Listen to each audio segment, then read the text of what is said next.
Hare Krishna, Kaustubh, Ramanuja Prabhu. Dandavat Pranam Prabhuji. Hare Krishna, Prabhuji. I'll just turn on my video just a second. Okay. Hare Krishna devotees, Dandavat Pranam. Welcome to Nutyam Bhagavata Sevaya. We are very fortunate to have the association of His Grace Kaustubh Ramanuja Prabhu, who will be sharing the nectar from Srimad Bhagavatam, Canto number 5, chapter number 26, sloka number 13 to 15. Yeah, Prabhuji, over to you. Thank you. Hare Krishna. Just give me a moment. Just a second. Okay, Prabhu.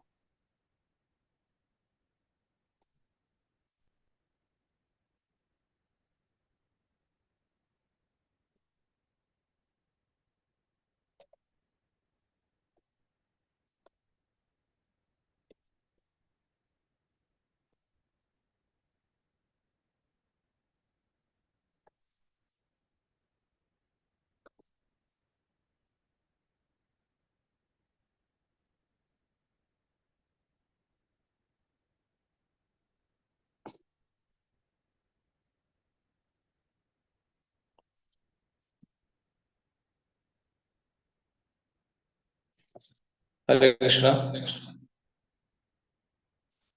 Hare Krishna, Prabhuji. Respectful obeisances to all the devotees. Welcome to the morning discussion on Srimad Bhagavatam, 5th canto, 26th chapter, text 13 to 15, as Prabhuji explained. Description of the hellish planets continued. We'll start with Mangalacharan prayers. Om Ajnanatimirandhasya Jnananjana Shalakaya Chakshurunmilitam Yena Tasmai Shri Gurave Namaha Shri Chaitanya Manobhishtam Sthapitam Yena Bhutale Swayam Rupaha Kadabhyam Dadati Swapadantikam Vandeham Shri Guroho Shri Yutapadakamalam Shri Gurun Vaishnavamshta Shri Rupam Sagrajatam Sahagana Raghunathanvitam Tam Sajivam Sadvaitam Savadhutam Parijana Sahitam Krishna Chaitanya Devam Shri Radha Krishna Padan Sahagana Lalita Shri Vishakhanvitamshta Nama Om Vishnupadaya Krishna Pristhaya Bhutale Srimate Bhakti Vedanta Swami Niti Namne Namaste Saraswate Deve Gauravani Pracharine Nirvishesha Shunyavadi Paschatya Deshatarine Namo Mahavadanyaya Krishna Prema Pradayate Krishnaya Krishna Chaitanya Namne Gauratvishe Namaha He Krishna Karuna Sindho Dina Bandho Jagatpate गोपेशा गोपिका कांता राधा कांता नमोस्तुते तप्त कांचन गौरांगी राधे वृंदावनेश्वरी वृषभानुसुते देवी प्रणमामि हरिप्रिये वाञ्छा कल्पतरुभ्यश्च कृपा सिन्धुभ्यैव च पतितानां पावनेभ्यो वैष्णवेभ्यो नमो नमः जय श्री कृष्ण चैतन्य प्रभु नित्यानंद श्री अद्वैत गदाधर श्रीवासादि गौर भक्त वृंद हरे Krishna Krishna Krishna Hare Hare Hare Rama, Rama Rama, Hare Hare. Hare Krishna. We're discussing from Bhagavatam, 5th canto, 26th chapter, text number 13. I'm sharing from my laptop because there is no camera on my laptop, so I have video on my phone and the sharing I'm doing from my laptop. So I hope it's visible to everybody.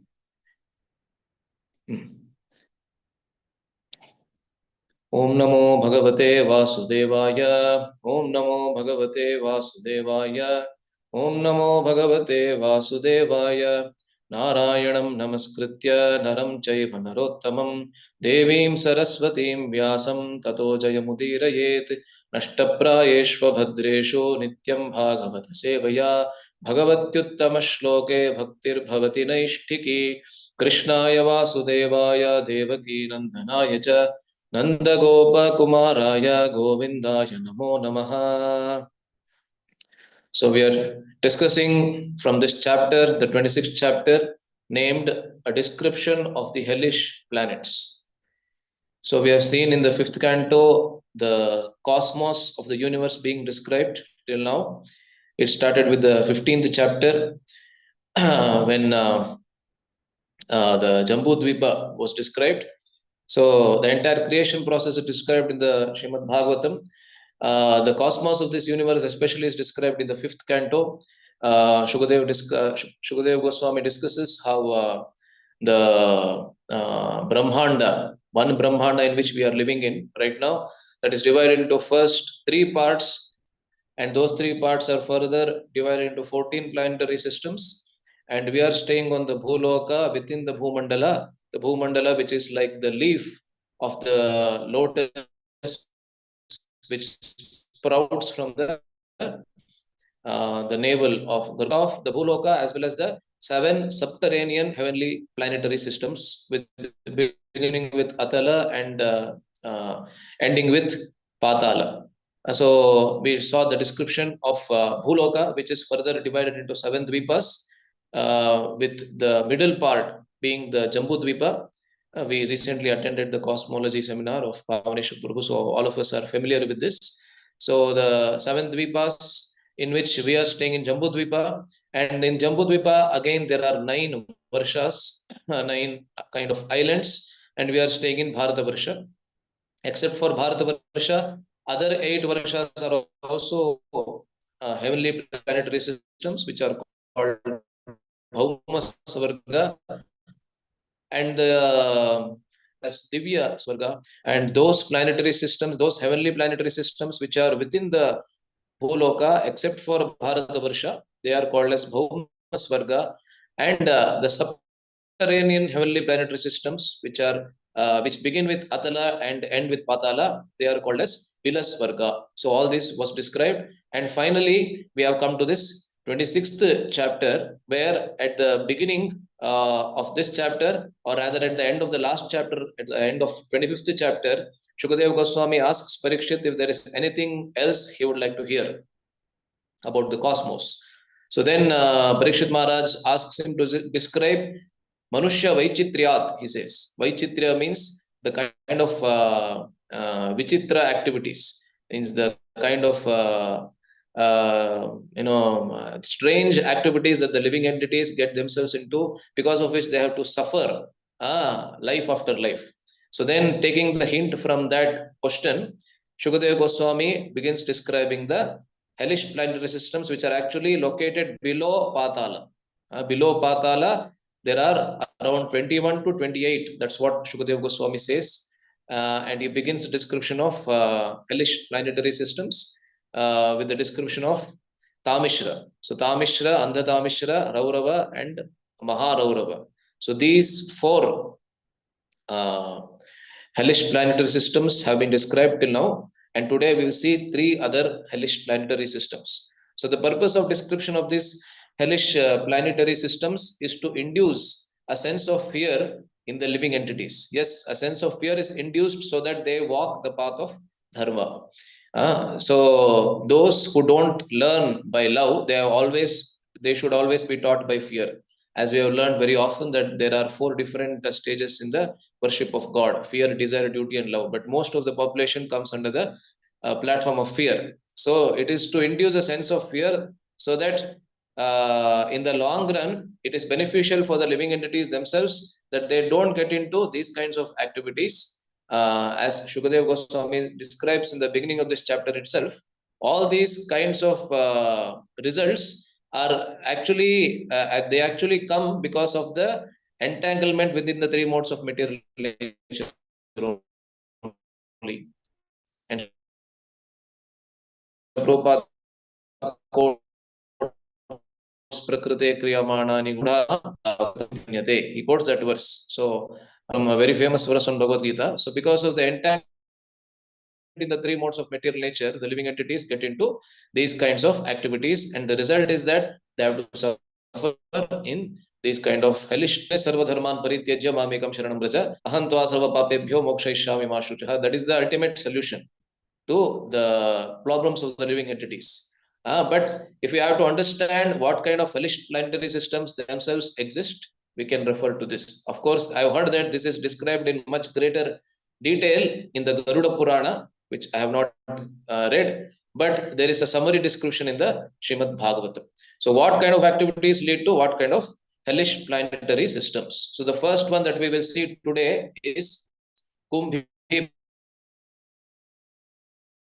which all of us have heard so many times. There are so many pictures and movies also which describe about Kumbhipakam. So Kumbhipakam we'll see today in the third verse, and then the other two we'll see in the 14th and 15th verses. And we'll discuss only the 15th verse in detail because that has a purport. So the 13th goes like Pashun Pakshinaha va pranata uparandhayati tam apakarunam purushadaihi api vigarhitam amutra yama anucharaha kumbhipake taptataile uparandhayanti. So this is the verse. All these verses are in Gadya style, prose format. We'll not go through the synonyms for 13th and 14th verses because of the lack of time. We'll directly go to the translation. The translation says, for the maintenance of their bodies and the satisfaction of their tongues, cruel persons cook poor animals and birds alive. Such persons are condemned even by meat man-eaters. In their next lives, they are carried by the Yamadutas to the hell known as Kumbhipaka, where they are cooked in boiling oil.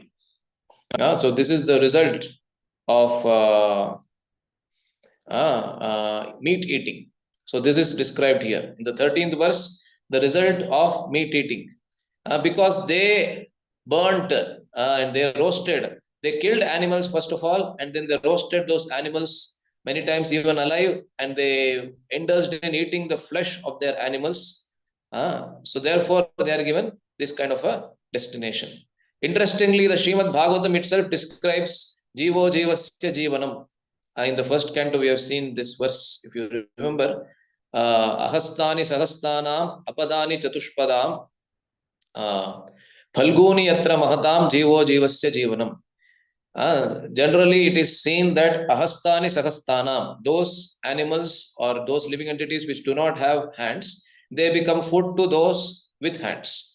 Apadani Chatushpadam, those without legs, those living entities without legs, they become food to those with legs. Phalguni Yatra Mahatam, Phalguni means the weaker living entities, they become food to the stronger living entities. This is generally seen in the Srimad Bhagavatam. This is generally seen in this world, and Srimad Bhagavatam explains the same, right? But however, however, the thing that is explained over here is that the sign of an advanced or a mature civilization is that it gives minimum possible violence to other living entities. But when living entities want to survive at an undue cost of other living entities, then they are punished in the hellish planetary systems. And as human beings, it is the platform where we actually acquire fresh karma. Animals or other living beings, they just spend out their karma. They don't acquire new karma. But because human life is a responsible life, there is no need for imitating in the human life. So therefore, this kind of punishment is given. So I was just looking at the statistics of meat eating in today's world. I just found some, just a second. You can see this.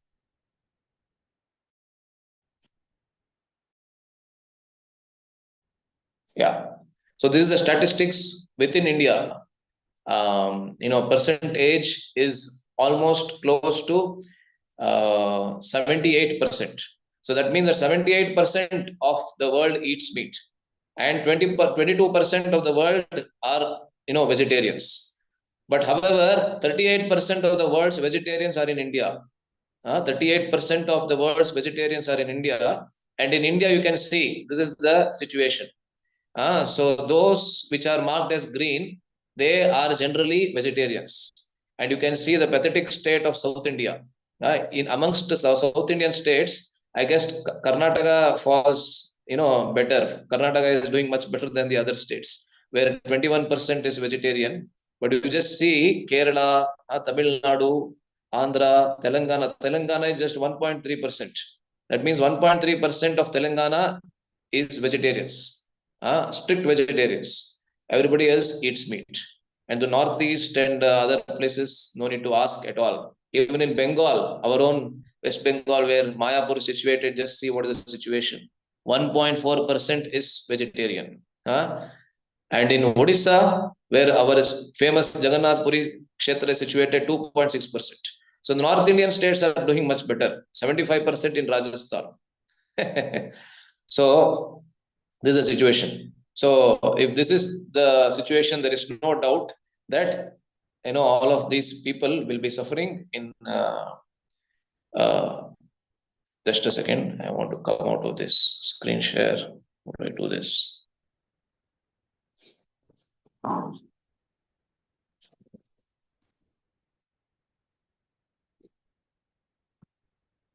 Okay. So this is a situation within India itself. So which is India is supposed to be the Punya Bhumi. This is a situation. So no need to ask about other places at all. So this hell called Kumbhi Paka awaits them who eat meat. So that is what is described over here. So the etymology of Kumbhi Paka is also given over here.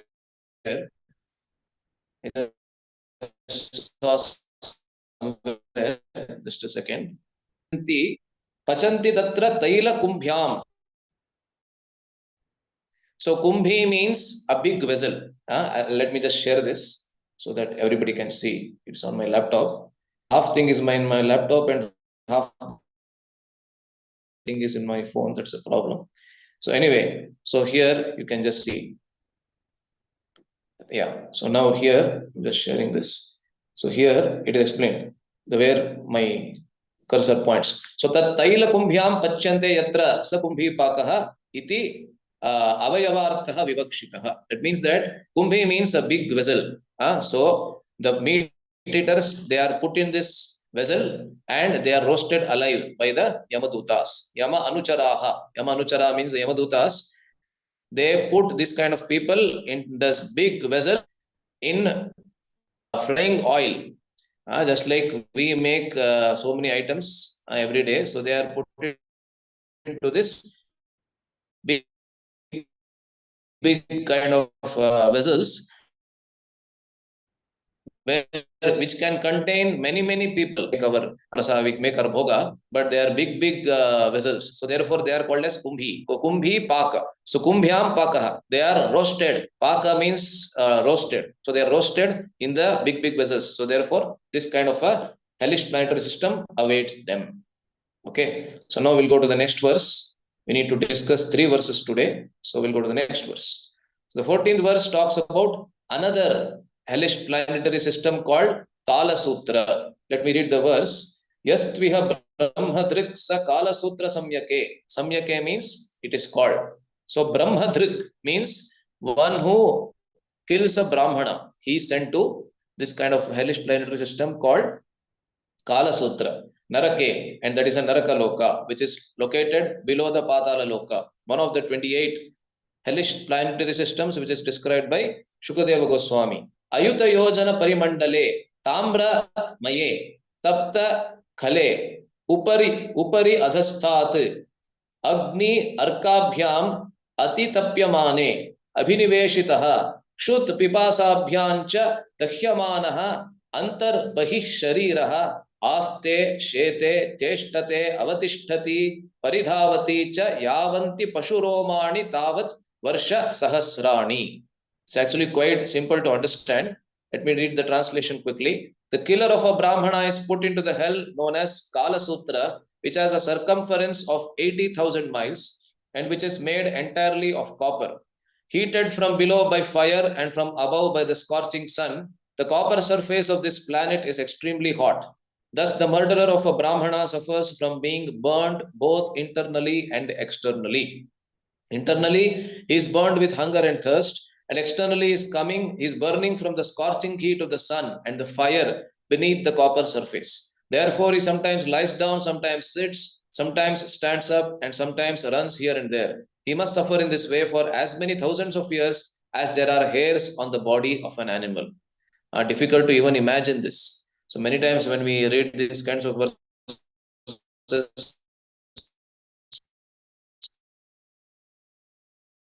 even as devotees, we may be true. So, Kala Sutra is the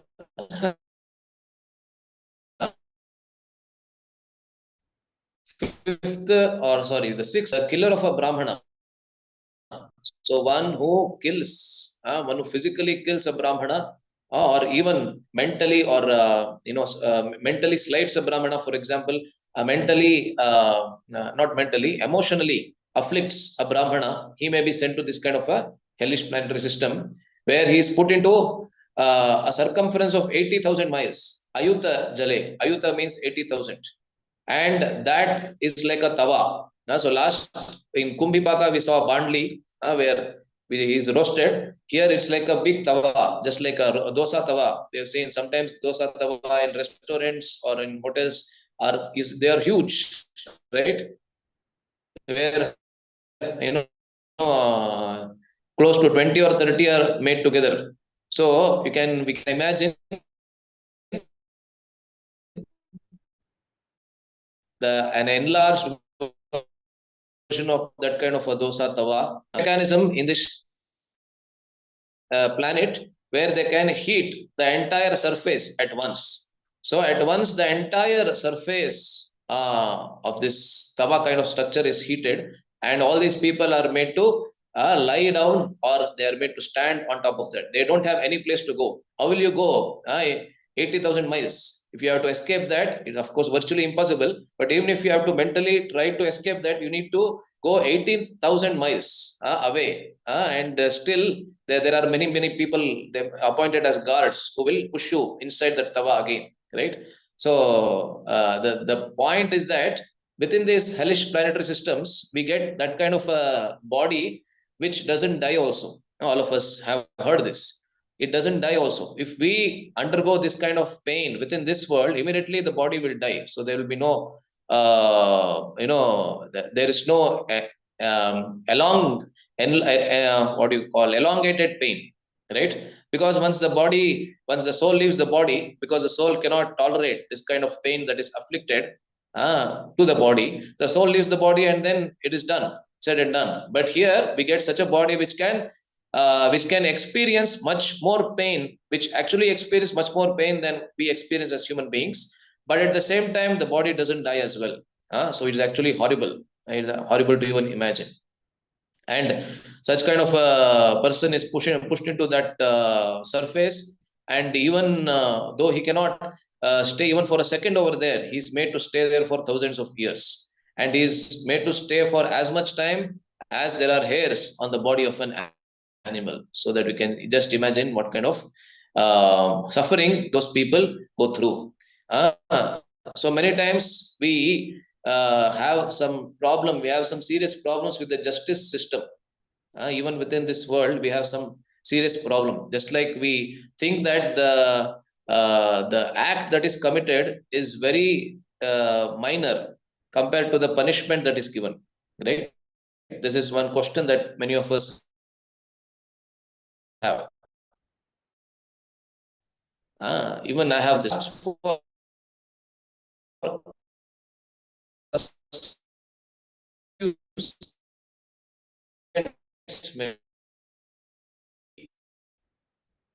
just like a murderer, he is sent to, or sometimes he is even hanged.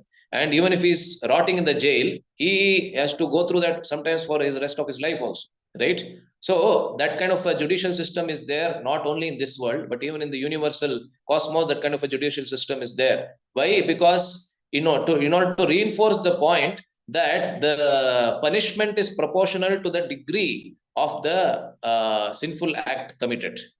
The sinful act committed may last only for a few seconds, or even for a few minutes, or maximum for one lifetime. But still, we are pushed into that kind of suffering for a long time as to the time for which the sinful directly proportional to the degree of the sinful act committed. So isn't that for a few seconds the murder was committed, so a murderer should be given the same? No, the degree is different. The degree of sinful act committed is different, and so therefore the degree of punishment is also different, right? So fine. So let us go to the next verse now without further delay, because 15th verse has a long purport which we need to complete, and it's a very important verse. A very important theme is discussed in the 15th verse. So in this 15th verse, what is being discussed is the another hellish planet in which people who don't adhere to Vedic dharma are sent. Okay, so people who don't adhere to Vedic dharma are sent to this kind of a hellish planetary system. So 15th verse, let me read this verse. It is again in prose form, so I cannot ask anybody to repeat because it's a long verse and it's in prose form. Yastu iha vai nijaveda pathad anapadi apagataha pakhandam cha upagataha tam asipatravanam praveshya kashaya praharanti tatra hasau itastataha dhavamanaha ubhayataha haraihi talavanasipatraihi chidyamana sarvangaha ha hatosmi iti paramaya vedanaya मूर्छितः पदे पदे निपतति स्वधर्मः पाखंडानुगतं फलं भुंक्ते. So the pakhandis. So in general terms, the pakhandis are translated as atheists, but here they refer to a particular class of people which we'll discuss. So the translation goes as follows. In the interest of time, I'm not reading the synonyms even for this verse. The translation goes as follows. If a person deviates from the path of the Vedas in the absence of an emergency, the servants of Yamaraj put him into the hell called Asipatravana. So that is the third hellish planet. So today we discussed Kumbhipaka, then Kala Sutra, then third one is Asipatravana, where they beat him with whips. And what kind of whips? When he runs hither and thither, fleeing from the extreme pain on all sides, he runs into palm trees with leaves like sharpened swords. Thus injured all over his body and fainting at every step, he cries out, "Oh, what shall I do now? Ha, hatosmi iti." We saw that in the verse. Oh, what shall I do now? How shall I be saved? There is actually only one religious principle. Dharmam tu sakshat bhagavat pranitam. The only religious principle is to follow the orders of the Supreme Personality of Godhead. Unfortunately, especially in this age of Kali, everyone is an atheist. People do not even believe in God. What to speak of following his words? The words Nijaveda Patha can also mean one's own set of religious principles. Formerly, there was only one Veda Patha or set of religious principles. Now there are many. It doesn't matter which set of religious principles one follows. The only injunction is that he must follow them strictly. An atheist or an astika is one who does not believe in the Vedas. However, even if one takes up a different system of religion, according to this verse, he must follow the religious principles he has accepted. If one concocts his own religious path within his mind, or if follows no religious principles at all. In other words, a human being must follow some religious principle than an animal. As Kali Yuga advances, people are becoming godless and taking up so-called secularism. They do not know the punishment awaiting them in Asipatravana as described in this verse. So this is a very important verse where a prime point is highlighted. So let me come out of this screen share so that we can discuss on this verse. So this verse highlights the fate of a person who deviates from the Vedic path. You see, within the broader Sanatana Dharma also, there are many philosophies that exist within Sanatana Dharma today, right? Within the so-called Hindu fold. Because the Hindu fold or the Sanatana Dharma fold contains not just Vaishnavas. There are also Shaivas, there are Shaktas, there are Ganapatyas, there are Shauras. Prabhupada talks about all these different philosophies in his purports. Generally, people who want material desires, they either become a Shaura or a worshipper of sun, or a Shakta, a worshipper of Durga Devi or the feminine the Maya potency, the Mahamaya potency of the Lord, or they become Ganapatyas, that is a worshipper of Ganapati, or the worshippers of Shiva or Shaivas. And generally, the fact that those who are without material desires, they take to the Vaishnava path. But even apart from these different philosophies that we also have a few other philosophies within the broader dharma, within the broader Sanatana dharma. Just like there is the Buddhist philosophy, the Bauddha dharma, there is the Jaina dharma, and there is also something called the Charvaka philosophy, which we are aware of. Prabhupada talks about it. Charvaka, interestingly, he actually accepts no pramana except for pratyaksha pramana. Generally, as Vaishnavas, we accept pratyaksha, anumana, and shabda. We accept all the three, but we give exclusive importance to the shabda. It is not that we don't accept and anumana at all, because right from the beginning days we are thrilled like that. No, we do accept, but we give exclusive importance to Shabda Pramana. But Charvaka, on the other hand, he doesn't accept any Pramana except for the Pratyaksha Pramana. He doesn't accept even Anumana Pramana. Why? Because Anumana is actually based on Pratyaksha, and Anumana generally leads to Shabda. If one is intelligent enough, if he can reason enough, then he will actually come to an intelligent conclusion of seeing the supreme creator within this world. Just like many of our great scientists, just like there is that very famous statement of Lord Kelvin, one of the greatest scientists that the world has seen. He said that if you think scientifically enough, then science will lead you to God. He said, if you think scientists, when we came in the initial days,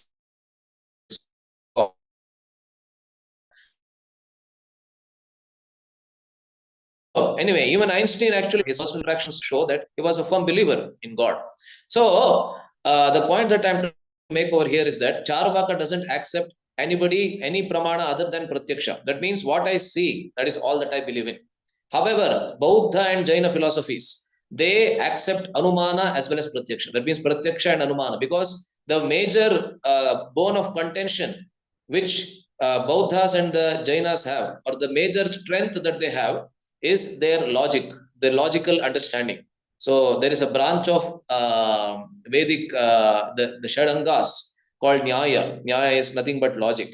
And we see that even today, the most prolific Nyaya scholars come from the Bauddha philosophy, because they have nothing but logic. They don't accept the Vedas. However, Vaishnavas, all the Vaishnava acharyas, have condemned Bauddha, Jaina, as well as Charvaka as Nastika Matas. This is the point that I wanted to make in relation to this verse that we are discussing right now.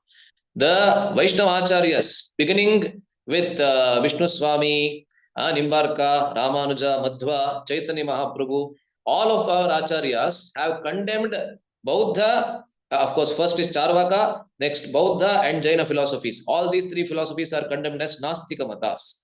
Why are they called Nastika Matas? Nastik means what? Nastika means one who believes in Nasti. It is a Nul Pratyaya, it's called in Sanskrit. Nasti means what? Na Asti, not there. What is not there? Generally, we think that one who doesn't believe in the existence of God or a supreme creator, he is an Astika. That is a general perception. It is not wrong to think like that. But as Vaishnavas, we have a much better definition of who is an Astika. Those who do not believe in the Vedas, those who don't hold the Vedas as their supreme authority, those who don't hold the Vedic Vangmaya as their supreme authority, they are called as Nastikas. And because Charvakas, Bauddhas, and Jainas, all the three philosophies don't accept the Vedas at all, right? Therefore, all the three are called Nastikas. In fact, the Advaitins are not called as Nastikas, according to the Vaishnava Acharyas. Even the stalwart Acharyas who had direct debates with the Advaitins, like Ramanujacharya and Madhvacharya, they never called them as Nastikas. Why? Because it was Shankaracharya himself who did motherland of India back to the Vedic fold, right? Shankaracharya actually had a very, very difficult time. Why? Because if he had to convince a Buddhist, for example, that a Buddhist, he had to convince a Buddhist in the Advaita philosophy, he could not do that on the strength of Vedas. Why? Because a Buddhist doesn't accept the Vedas at all. He had to do it pure on the strength of logic.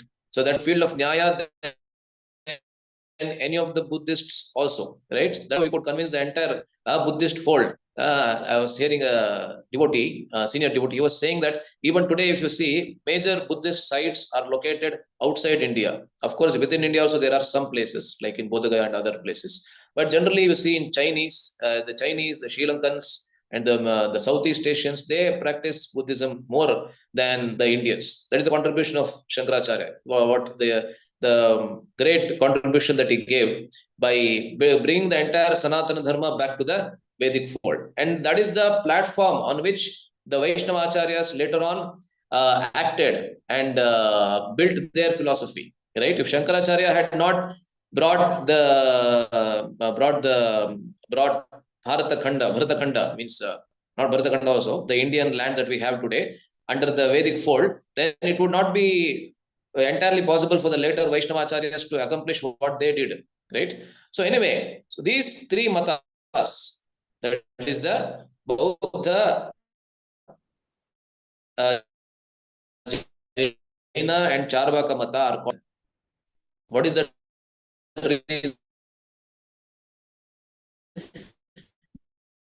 reason that they don't, if anybody asks the God is an astika. Vedaha santi iti vadati chet sa astikaha. Vedaha na santi iti vadati chet sa nastikaha. One who says that Vedas exist and they are the supreme authority. Vedaha adhikritaha. Then they are astikas. They are firm believers in God. Why? Why is that so? We have seen this in many places of the Srimad Bhagavatam also. For example, in the immediate next chapter, in the 6th canto beginning, we will very soon come to that chapter because this is the last chapter of the 5th canto that is being discussed right now. In the beginning of the 6th chapter, 6th canto, the first chapter, where there is a discussion between the Yamadutas and the Vishnudutas in the episode. All of us know. Wish of Yamadutas who want to bind his soul and take him to Narakaloka. The Vishnudutas ask Yamadutas to explain who they are. And then they say that we are the servants of Yamaraj. Then they say that, of course, if you are the servants of Yamaraj, then you should be well versed with the principles of Dharma. Please explain to us. So the Vishnudutas ask Yamadutas, please explain to us what are the principles of Dharma. When should a person be punished? When should he not be punished? What is the process for his punishment? What is the process for his not being punished? Like this, many questions they ask. Then, when the Yamadutas reply, the first verse that they say, which Prabhupada quotes very often in his lectures, they say, Veda pranihito dharmaha adharmastad viparyayaha. Vedo narayana sakshat swayambhur anushruma. Anushruma means we have heard in disciplic succession. Because for the Yamadutas, their supreme authority is Yamaraj himself, who is but a pure devotee of Krishna, who came as Vidura. He is a 100% pure devotee of Krishna. He is one of the 12 Mahajanas also.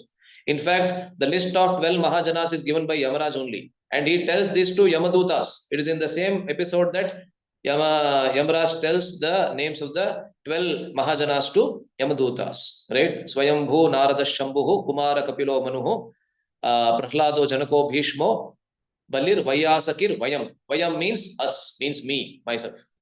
When we say with a, as in English we say, if I have to refer to myself in a dignified manner, I will say, our respected self. Like that we say, right? My respected self. Then my respected self, Yamaraj is saying. So he says, the Yamadutas say to Vishnudutas that Veda pranihito dharmaha. Whatever the Vedas say as dharma, that is dharma.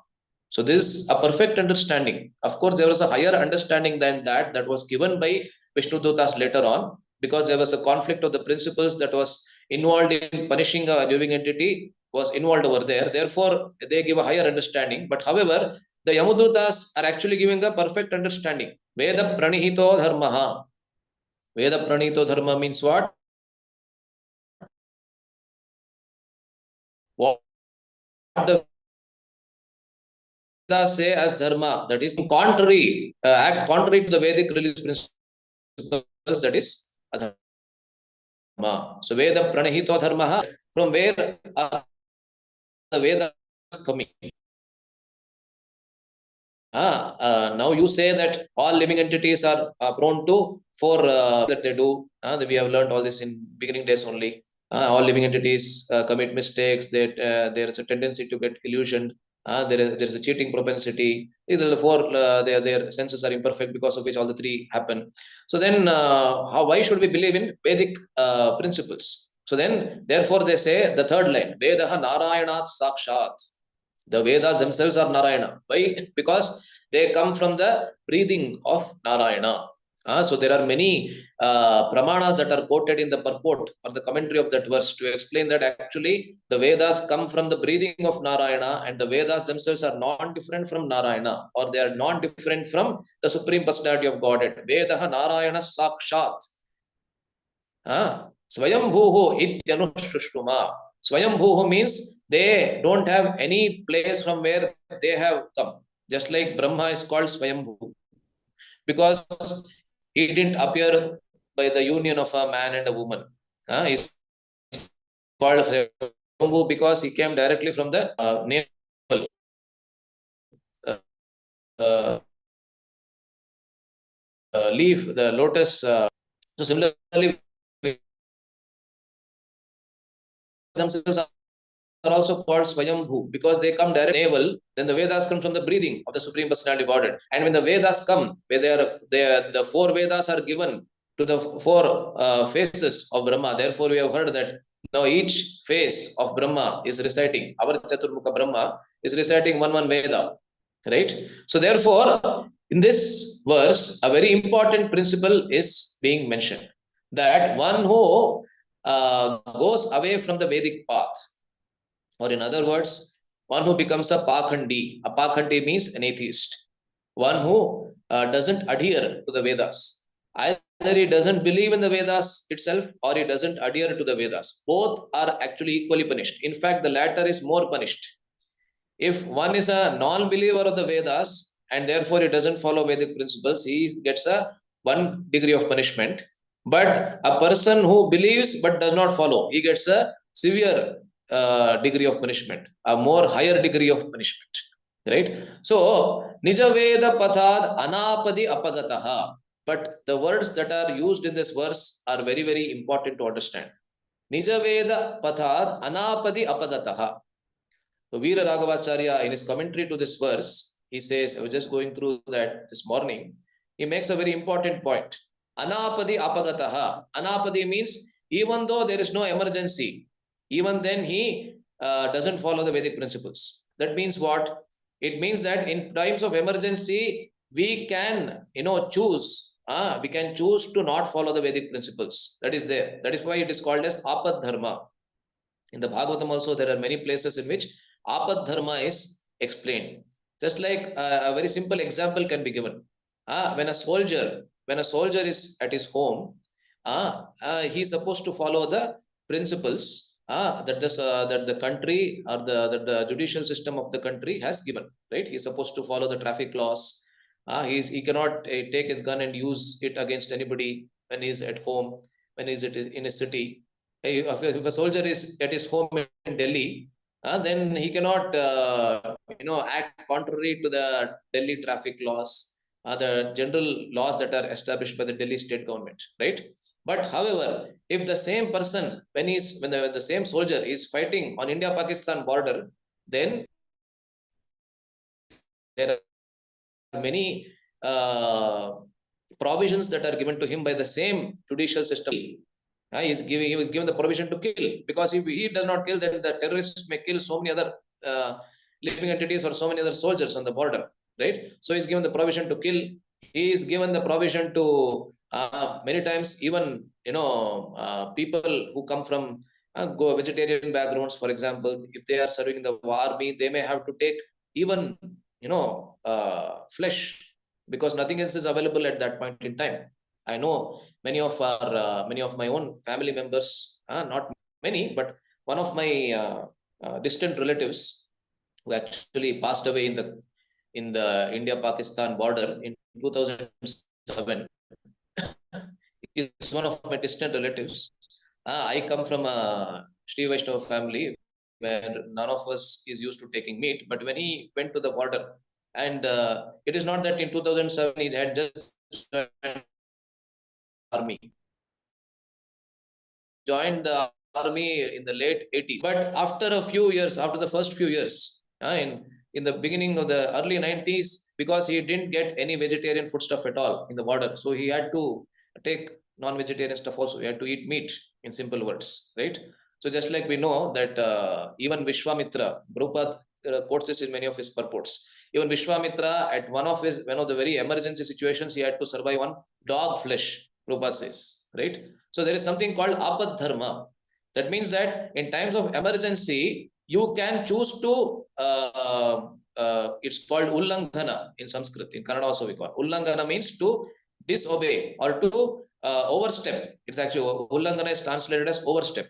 So you can choose to overstep the Vedic regulations in times of emergency. But anapati dharme, anapati means when there is no such situation that warrants you to overstep the Vedic regulations. If you still choose to overstep, or if you still choose to disobey the Vedic regulations, then you will be punished in this kind of a hellish planet.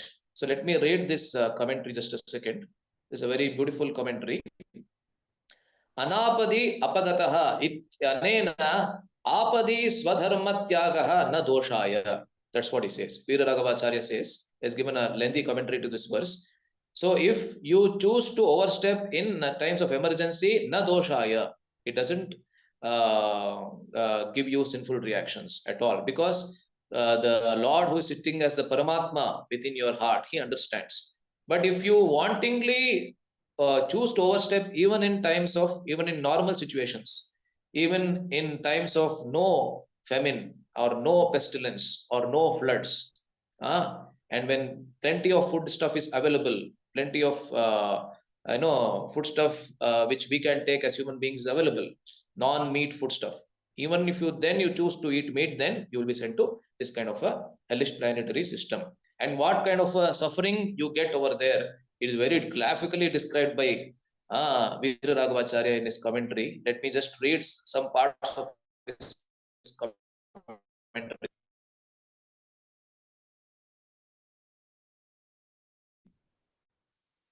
So first of all, the word what of it is explained over here. Just,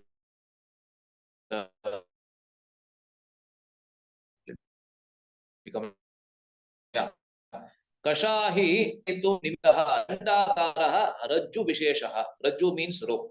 It is a special kind of rope that is used to tame horses, and not horses of this non-general horses of this world. Those horses, that big horses which cannot come into control at all.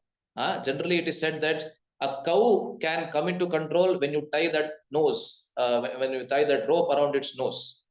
So in Bhagavatam also there are a few verses which explain that just like taken care of cows, we know that the cow cannot be controlled by any other means. The cow, or especially the ox, they cannot be controlled by any other means. It's only that is the weak point. That nose is the weak point of the nose, the cow. The nose is the weak point, and if you tie a rope around that nose, then you can control the cow or the ox. So similarly, the horses have to be tamed by the whip, because the horses are very frightened by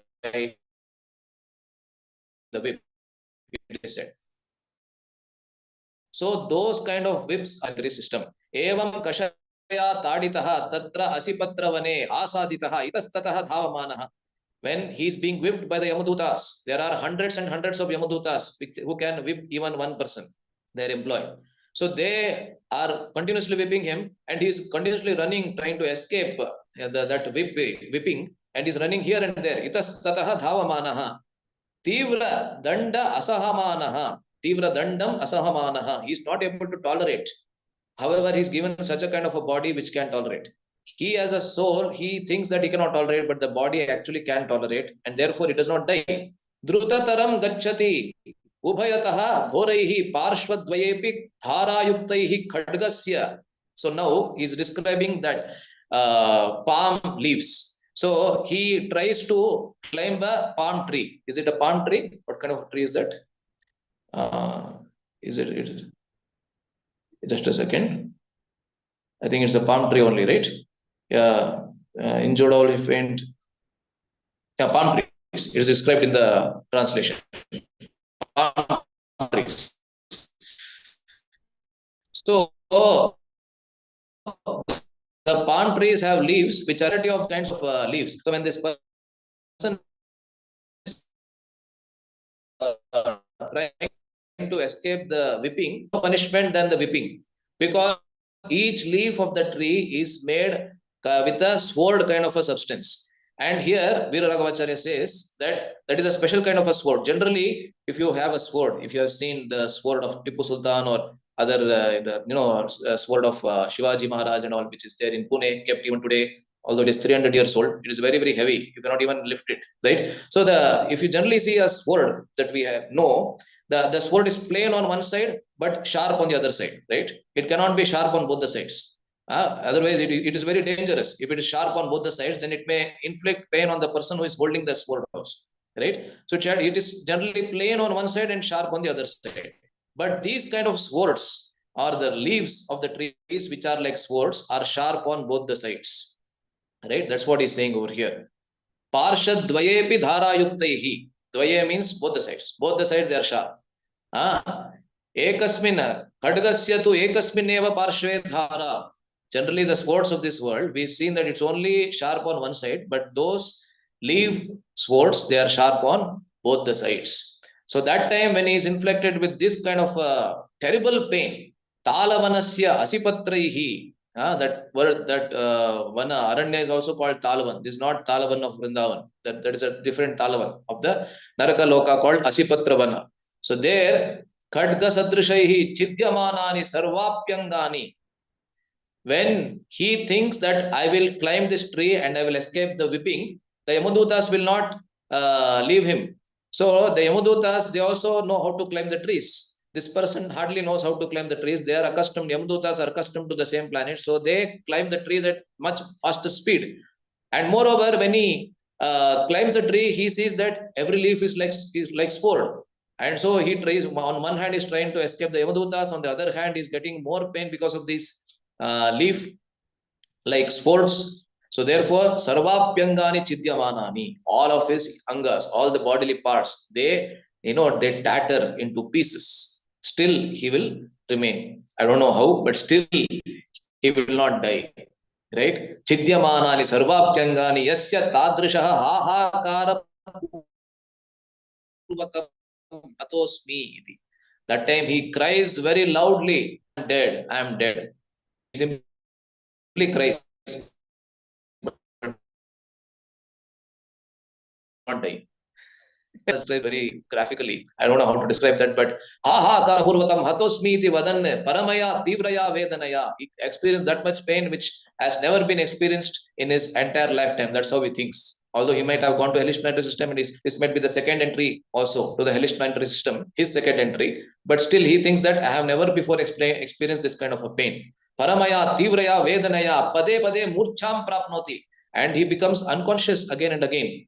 And when he becomes unconscious, Veera Raghavacharya says that the Yamadutas won't leave him. They will immediately wake him up. Now, why did you become unconscious? We didn't give you permission to become unconscious. You become unconscious without the same situation. The same repeats. For how many thousands of years it repeats? Right. So finally he says, Prapnoti patati evam swadharmaha swadharma tyagi pashanda anugatam pashanda dharma abhasa anugunam. So he is explaining now the reason for this kind of hellish entry into the hellish planet. It is because swadharmaha, he forgot his swadharma. The ultimate swadharma of every living entity is to worship the Supreme Personality of Godhead. This living entity, he forgot that swadharma, and moreover, he went against the Vedic principles which are not different from the Supreme Personality of Godhead. Therefore, such kind of a person, pashanda dharma abhasa anugunam. Even those people who profess to say that I believe in God, but they don't follow the Vedas. They fall under this second category, Pashanda Dharma Abhasa. So there is one Pashandis who directly say that I don't believe in Vedic message, I don't believe in God, nothing. So they are surely atheists. But those who say that I believe in God, but I don't believe in Vedas, or I believe in God, I believe in Vedas, but I don't follow the Vedic principles, they fall under the second category of Pashanda Abhasa. They look like Pashanda, and they are actually Pashanda also. They are also sent to this kind of a hellish planetary system only. Phalam dukkam anubhavati asi sadrishani patrani yesham vrikshanam vanam asipatra vanam. So every name is also appropriately given, because this hellish planetary system called Asipatravana has trees with leaves. Patra means leaf. Asi means khadga or the sword. With leaves like swords, therefore this is called Asipatravanam. So Veera Raghavacharya has given a beautiful commentary. He is explaining the meaning of the each and every word also. Just like Kumbhi Pakam we saw, where they are fried, they are roasted in that bandli, kind of that big vessel. So therefore Kumbhi means that vessel. They are paka, they are roasted, Kumbhi Paka. So therefore, similarly here he is explaining the meaning of Asipatravana, trees consisting of leaf-like swords. It's called Asipatra. There is so much more to say in the Bhagavad Gita, especially in the 16th chapter. Krishna discusses this, the divine and the demoniac natures. He explains, Yash Shastra Vidhi Mutsrajya Vartate Kamakarataha Nasa Siddhim Avapnoti Na Sukham Na Param Gatim. So Bhagavatam is just like an enlarged version of Bhagavad Gita. Bhagavad Gita, Krishna has already told everything. But if you want graphic description of everything that Krishna told, and if you feel that Krishna is speaking plain philosophy in the Bhagavad Gita, then we come to Srimad Bhagavatam. Of course, Bhagavatam is the most sacred scripture for all of us. But the same thing that is explained in the Bhagavad Gita, one who oversteps or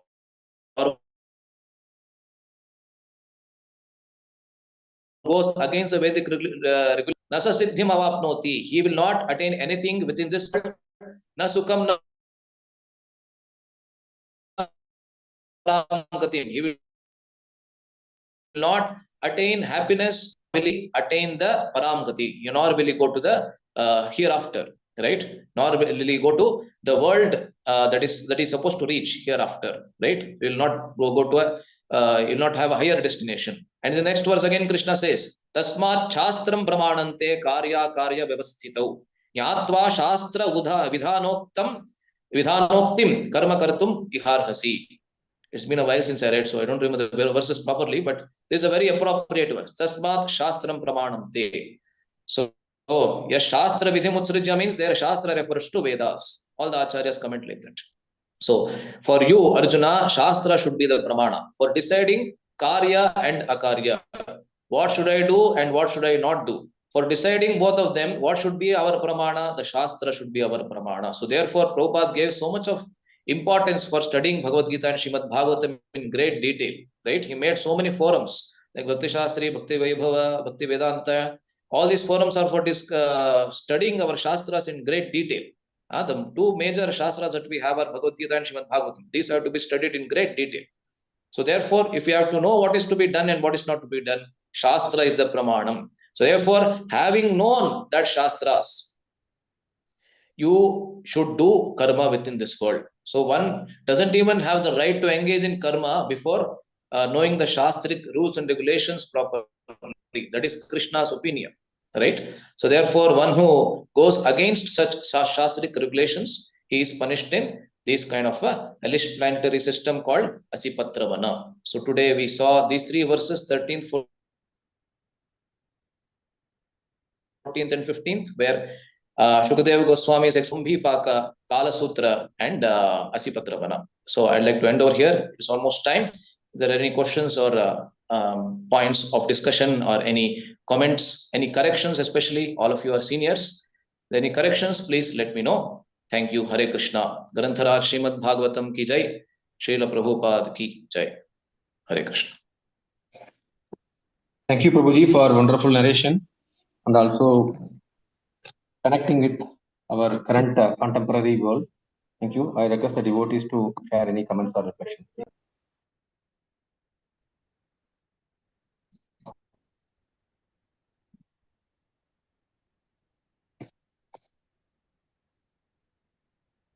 Are you able to unmute the devotees? Can you please try?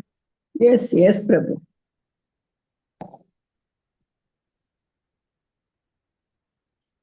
Hare Krishna, Kaustubh Prabhu, Dandavat Pranam. Able to hear me? Hare Krishna, Prabhuji. Dandavat Pranam. I can hear you. Thank you so much. Thank you so much. Showing us a real.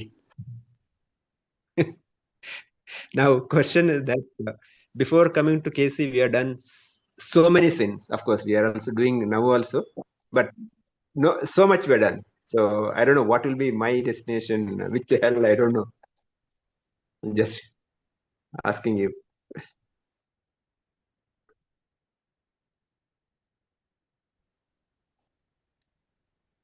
Prabhuji, I cannot hear entire thing that you asked. You at the beginning.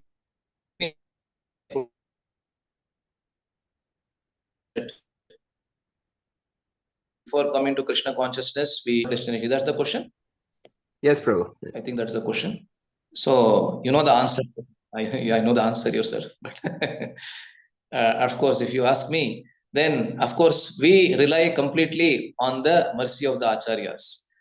Because if we rely on the judicial system, either of this country or on the universal judicial system, we are prone to fail. Why? Because we know ourselves how many times, even knowingly how many times we have overstepped the judicial system, the universal judicial system, we know ourselves. And unknowingly how many times many things have happened, we don't know. In fact, the entire cosmos has been so designed that every step that we take and even every breath that we take, every by our simple breathing, we are actually sinning within this world. Prabhupada makes this point also, because even while breathing, we are taking in breath and leaving out breath. That time many microorganisms are getting killed. If I have to walk, there are many ants and other things that are getting killed. If I have to cook, I am killing so many people, so many living entities, right? So the entire cosmos is so built that one living entity survives at the cost of other living entity. Jivo jivasya jivanam.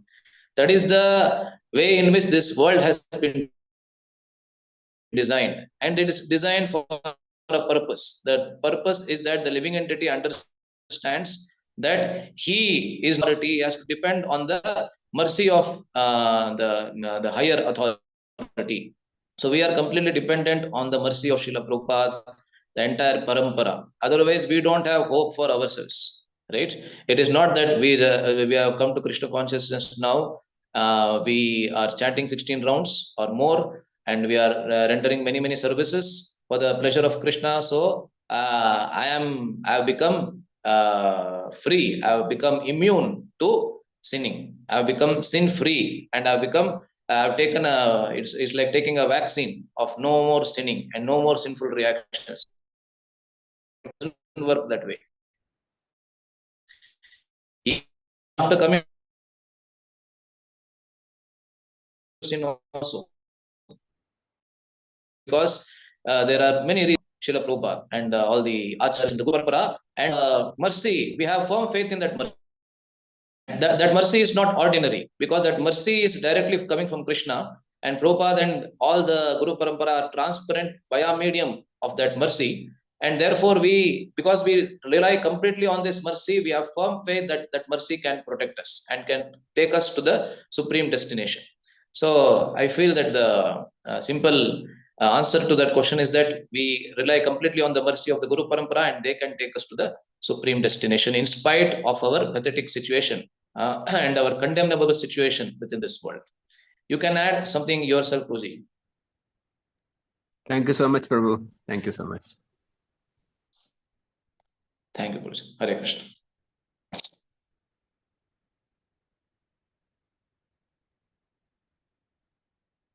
Okay, I think there is no other comment, so shall we end over here, Puji? Any other questions, devotees? Yeah, Prabhuji. I think there are no questions. पंचाकल्पतरुभ्यस्य कृपा सिन्धुभ्यः च पतितानां पावनेभ्यो वैष्णवेभ्यो नमो नमः। ग्रंथराज श्रीमद् भागवतम की जय, जगत गुरु श्री प्रभुपाद की जय। यहाँ तो कोटि वैष्णव गौरव Just Premanand. one request to all the devotees possible, if you can pray for SK Sankarshan Prabhu's mother, please, whatever possible, extra rounds, please humble request for all the devotees.